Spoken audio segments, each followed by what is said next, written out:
জামে তিরমিজির 415 নং হাদিসে এসেছে আন উম্মে হাবিবা রাদিয়াল্লাহু তাআলা আনহা قالت قال رسول الله صلى الله عليه وسلم من صلى في يوم وليلة 12 ركعة بني له بيت في الجنة أربعا قبل الظهر وركعتين بعدها وركعتين بعد المغرب وركعتين بعد العشاء وركعتين ক্বাবলা সালাতিল ফজরি সালাতিল গাদাতি।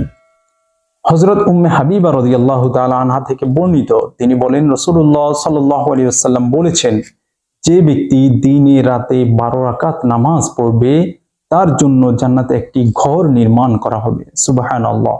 জোহরের পূর্বে 4 রাকাত নামাজ, জোহরের ফরজের পরে 2 রাকাত নামাজ, মাগরিবের ফরজের পরে 2 রাকাত নামাজ, ইশারের ফরজের পরে 2 রাকাত নামাজ এবং ভোরের ফজরের নামাজের পূর্বে 2 রাকাত নামাজ, অর্থাৎ এই 12 রাকাত সুন্নতে মুআক্কাদা যে ব্যক্তি আদায় করবে তার জন্য একটি জান্নাতের ভিতর ঘর নির্মাণ করবে।